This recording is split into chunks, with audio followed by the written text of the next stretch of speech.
जय हिंद, वंदे मातरम। साथियों, आज बात करेंगे किसी भी एग्जाम को टॉप करने के 10 मूल मंत्रों की। साथियों, एग्जाम को टॉप करना कोई बड़ी बात नहीं होती है। जो एग्जाम टॉप करते हैं, जो अच्छा स्कोर करते हैं, वो आप में से ही होते हैं। और जो बच्चे टॉप करते हैं उनके पास भी 24 घंटे का ही समय होता है, यानी कि उनके पास कोई एक्स्ट्रा समय नहीं होता है।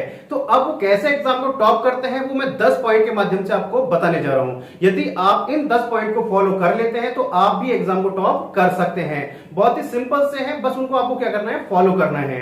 तो साथियों, वीडियो बहुत ही इंफॉर्मेटिव होने वाली है, वीडियो में अंत तक बने रहिएगा। और यदि आप चैनल पर पहली बार आए, चैनल को सब्सक्राइब कर लीजिएगा, बेल आइकन प्रेस कर लीजिएगा, क्योंकि मैं आपके लिए इसी तरीके की इंफॉर्मेशन वीडियो लाता रहता हूं। तो साथियों, बात करते हैं सबसे पहले मूल मंत्र की। साथियों, यदि आपको किसी भी एग्जाम में टॉप करना है तो उसके लिए आपको फिट रहना बहुत जरूरी है, यानी कि आपका माइंड बॉडी आपकी फिट रहे, आपका माइंड बिल्कुल रिलैक्स रहे। उसके लिए आप क्या कर सकते हैं, 10 से 15 मिनट आपको डेली एक्सरसाइज करना चाहिए। यानी कि यदि आप किसी भी क्लास में है, किसी भी एग्जाम की आप तैयारी कर रहे हैं, तो उसमें आप 10 से 15 मिनट एक्सरसाइज कर सकते हैं। ऐसा नहीं है कि एक्सरसाइज करने के लिए आपको जिम ज्वाइन करना पड़ेगा, घर पे ही आप अपना एक्सरसाइज कर सकते हैं, जिससे आपकी बॉडी क्या रहती है, एकदम फिट रहती है, आपका माइंड जो है बिल्कुल रिलैक्स रहता है। तो ये आपका 10वां पॉइंट है, आप क्या कर सकते हैं, एक्सरसाइज कर सकते हैं। साथियों, लास्ट में बहुत ही महत्वपूर्ण पॉइंट है, तो वीडियो अंत तक जरूर देखिएगा। बात करते हैं साथियों दूसरे पॉइंट की। तो दूसरा पॉइंट है साथियों, आपको खाने पीने का बहुत ज्यादा ध्यान रखना होगा। यानी कि आपको इम्यूनिटी सिस्टम आपका स्ट्रांग होना बहुत जरूरी है। उसके लिए आपको हेल्दी फूड खाना होगा। ऐसा नहीं आप पिज्जा बर्गर इन सब सारी चीजों को छोड़ना होगा, जिससे आपको थोड़ा सा एनर्जी मिले, आपका माइंड बिल्कुल फ्रेश रहे। तो उसके लिए आप घर का खाना खाएं। आप जो है, जो चने होते हैं, इस तरह की चीजें हैं, वो आप खा सकते हैं। लेकिन थोड़ा सा आप जो बाहर की चीजें हैं उनको इग्नोर कीजिएगा, जिससे क्या होता है, आपका इम्यूनिटी सिस्टम जो है वीक होता है। तो आप क्या कर सकते हैं, खाने पीने का आपको ध्यान रखना है।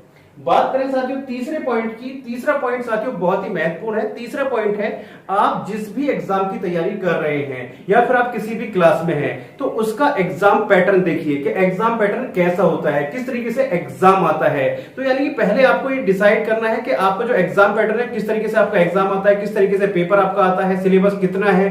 तो उसी के अकॉर्डिंग आपको क्या करनी है, तैयारी करनी है। तो आपको पेपर का पैटर्न जरूर देख लेना है कि लॉन्ग क्वेश्चन कितने आते हैं, शॉर्ट क्वेश्चन कितने आते हैं। आपको जो एग्जाम होगा ऑब्जेक्टिव होगा, सब्जेक्टिव होगा। ऐसा नहीं कि आपने बस एग्जाम का नाम लिया और तैयारी में जुट गए। लेकिन उससे पहले आपको क्या करना है, एग्जाम पैटर्न आपको चेक करना है कि एग्जाम पैटर्न किस तरीके से होता है और कहां से किस तरीके से क्वेश्चन आते हैं। तो एग्जाम पैटर्न बहुत ज्यादा अहम होता है, बहुत ज्यादा इसकी भूमिका होती है। बात करें साथियों नेक्स्ट पॉइंट की, आप प्रीवियस ईयर के पेपर जरूर चेक करें। यानी कि प्रीवियस ईयर में लास्ट 3 ईयर देख सकते हैं, 4 ईयर के आप प्रीवियस ईयर पेपर देख सकते हैं कि लास्ट जो आपके प्रीवियस ईयर के पेपर हैं, वहां पर क्वेश्चन किस तरीके से पूछे गए हैं, कहां से क्वेश्चन ज्यादा आए हैं। तो आप उन पे ज्यादा फोकस कीजिएगा कि एग्जाम में क्या पूछा गया है। तो प्रीवियस ईयर के जो पेपर है वो आपको बहुत ज्यादा हेल्प करते हैं। उनके आप प्रैक्टिस सेट भी आप लगा सकते हैं। तो प्रीवियस ईयर के पेपर बहुत इंपॉर्टेंट रोल प्ले करते हैं। बात करेंगे साथियों फिफ्थ पॉइंट की। तो फिफ्थ पॉइंट है साथियों टाइम टेबल, जो कि बहुत ज्यादा इंपॉर्टेंट है। टाइम टेबल, आप जो पढ़ाई करते हैं, पढ़ाई में आपका एक शेड्यूल होना बहुत जरूरी है। यानी कि आपकी कंटिन्यूटी, आपका एक टाइम टेबल बना हुआ हो कि आपको इतने घंटे इस सब्जेक्ट को पढ़ना है, इतना टाइम आपको इस सब्जेक्ट को देना है। जो सब्जेक्ट आपको सबसे ज्यादा टफ लगता हो, उस सब्जेक्ट को आपको सबसे ज्यादा समय देना है। अगर आप उस सब्जेक्ट को सबसे ज्यादा समय देंगे तो आपका वो सब्जेक्ट आपको आसान लगने लगेगा। तो यानी कि टाइम टेबल बहुत ज्यादा मैटर करता है। एक अपना शेड्यूल बना लीजिए कि मॉर्निंग में इतने टाइम हमें पढ़ना है, इवनिंग में इतने टाइम पढ़ना है, जो आपको कंफर्टेबल हो। ऐसा नहीं कि आपको बहुत ज्यादा टाइम, यानी कि जो आपको कंफर्टेबल हो वो टाइम टेबल आप बनाइए और उसके अकॉर्डिंग आप अपनी पढ़ाई कीजिए।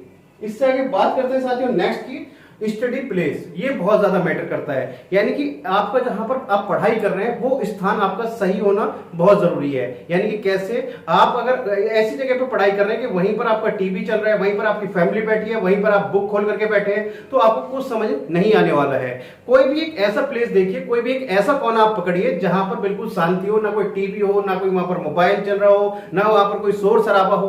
तो आपका एक सही प्लेस का होना बहुत जरूरी है। तो आपको इस तरीके की चीजों पर जरूर ध्यान रखना है। ऐसा नहीं कि वहीं पर आपका टीवी चल रहा है, वहीं पर फैमिली बैठी हुई है, वहीं पर आप अपना स्टडी कर रहे हैं, तो आप जो स्टडी कर रहे हैं उसका कोई फायदा नहीं है, कुछ समझ आपको नहीं आने वाला है। तो आपका प्लेस बहुत ज्यादा मैटर करता है।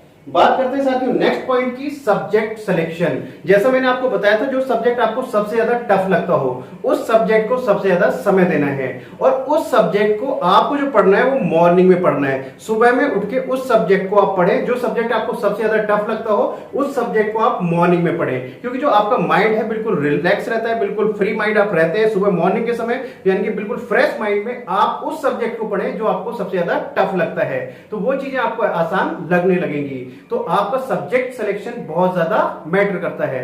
बात करते हैं साथियों नेक्स्ट पॉइंट की। नेक्स्ट पॉइंट है साथियों रिवीजन। जो आप पढ़ रहे हैं उसका रिवीजन भी आप साथ के साथ करते चले।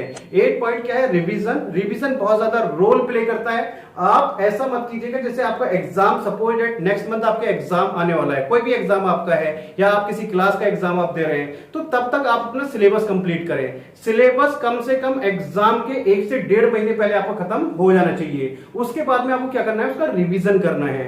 यानी कि रिवीजन बहुत ज्यादा रोल प्ले करता है। ऐसा नहीं कि हम पढ़ाई के साथ साथ सब सारी चीजें हमें याद हो गई। जब तक आप किसी का रिवीजन नहीं करेंगे तब तक वो चीजें आपको अच्छे से याद नहीं होंगी। यदि आप ऐसे ही करके चले जाएंगे तो फिर एग्जाम में आप भूल जाते हैं, एग्जाम में सब खाली हो जाता है। तो रिवीजन बहुत इंपॉर्टेंट रोल प्ले करता है।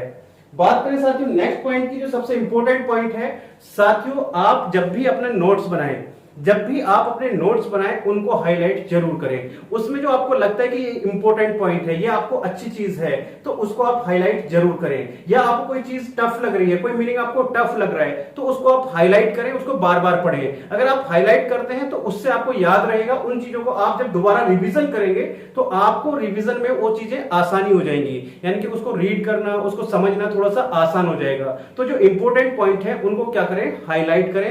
ये बहुत ज्यादा मैटर करता है, क्योंकि अगर आप हाईलाइट कर लेंगे तो रिवीजन करने में आपको बहुत आसानी हो जाएगी, आपका टाइम बचेगा।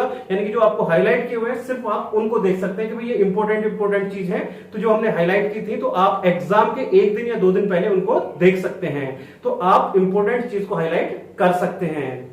नेक्स्ट है साथियों सबसे इंपॉर्टेंट, जब भी आप पढ़ाई करें, जब भी आप स्टडी करें, तो आपके पास ये सोशल मीडिया यानी कि जो आपका मोबाइल है वो आपके आसपास नहीं होने चाहिए। आपका मोबाइल, लैपटॉप, टैब यानी कि जहां पर भी सोशल मीडिया आप यूज कर सकते हैं वो चीज आपके आसपास नहीं होनी चाहिए, क्योंकि वहां पर क्या है, आपका फिर ध्यान कहां पर रहता है, वहीं पर रहता है। स्टडी आप 2 घंटे की जगह आप 1.5 घंटे करें, लेकिन उस समय आपके पास में इस तरह की चीजें नहीं होनी चाहिए। उनको बिल्कुल अलग रख दीजिए, स्विच ऑफ करके रख दीजिए। 1.5 घंटे अगर आप पढ़ाई कर रहे हैं तो उस समय फुल फ्लैश फोकस आपका कहां पर होना चाहिए, पढ़ाई पर होना चाहिए। तो सोशल मीडिया से आप थोड़ा सा दूरी बना करके रखिए यदि आपको किसी भी एग्जाम को टॉप करना है।